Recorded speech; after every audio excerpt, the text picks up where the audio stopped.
Hey there, friends and followers. This week's video is aimed towards my fellow real estate colleagues out there, but can provide some great insight for buyers and sellers alike as well.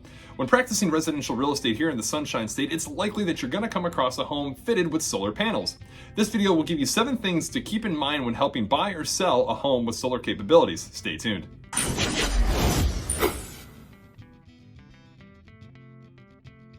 So yes, as always, welcome back. So it seems the idea of implementing solar technology onto a given home here in the Sunshine State is a no-brainer. On average, Florida sees around 237 to 250 days per year of sustained sunlight, which is more than that of the national average of only about 205 days. Additionally, with the signing of the Inflation Reduction Act over the summer by President Biden, the act looks to provide a tax cut for individuals who implement the utility of solar power. However, the question of the solar panel system value and whether it's totally functional or efficient or not is unique to each situation and home. That's why these next tips you'll want to keep in mind to properly protect and educate your customer whether you're helping them buy or sell a property here in the state of Florida. Tip number 1 is determining if the solar system is owned or leased. Now, the ideal situation for both seller and buyer is if the homeowner owns the solar system, which isn't always the case. Since most leases are for 20 or 30 years, it's likely that this lease will still be active when the home is listed, goes under contract, and heads to closing. If the system is not paid off, then both the seller and the buyer must determine the best course of action when negotiating the transaction. Major items to consider are lease terms, monthly fees, and payoff amount.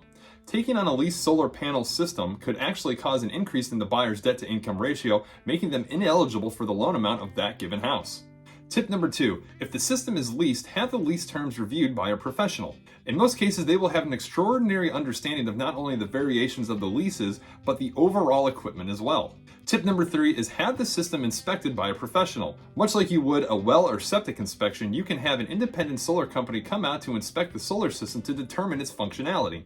They'll look at things like any issues with it being mounted to the home and the roof, and if the cells are converting the sunlight correctly. Tip number 4 is having an expert determine the system's value. Now, much like a home appraisal, which determines the value of a home and property, you can essentially have the same thing done to the solar system. Some things that these individuals will take into consideration is the system's performance, panel brand, age, inverter types, monitoring software, and hardware and warranty. You'll then be given an accurate valuation of the system, which will in turn help in determining the total solar home value. Tip number 5 is make sure you as the real estate professional are working hand in hand with the solar company. Now, this comes in the form of making sure that your customer has a full understanding of not only the system, but the financial obligations and any logistics as well. Because most solar companies work with a roofing company or actually do the roof jobs themselves, it's important to verify that any connections, permits, or any damages and claims that were ever recorded are in good order and nothing is outstanding. Tip number 6 is always check in with the title company.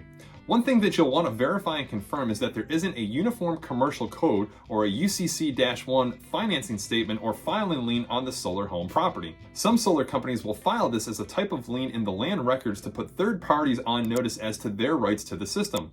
The UCC-1 lien is against the solar system, and most title companies do not search for residential solar system UCC-1 liens because they are primarily used for business purposes and thus are regularly missed. And lastly, tip number 7 is be aware of properly marketing a home with solar. Now, when listing a home with this upgrade, being accurate with the information upfront can save a ton of headaches down the road in the transaction. Providing more detail than home has solar system in your remarks will benefit in the sense that you're attracting the right fit individuals to pursue your given listing. Full disclosure and exercising precise due diligence on this detail will go a long way for you. There's a ton of legalities that can arise from one side not performing their respective duty with this item. Having an independent solar company on your side is going to be a huge asset to you as well. I can tell you from firsthand experience that if you work a transaction with a solar system involved, you'll pick up on these items pretty quickly. But being aware of them prior and having them in your toolkit ready to use will allow you to shine as the trusted professional. Well, there it is, 7 things to keep in mind when buying or selling a home with solar capabilities. If you guys would like any expanded information or explanation on this, reach out. As always, I am here to help you. For coaching, training, and access to weekly live mastermind calls, or to get more information and partner with the fastest growing brokerage in the world, eXp Realty, reach out to me directly by call, text, or email. Always encourage that you like, subscribe, and comment to the videos. As always, thanks for tuning in and checking them out, and we'll catch you guys on the next.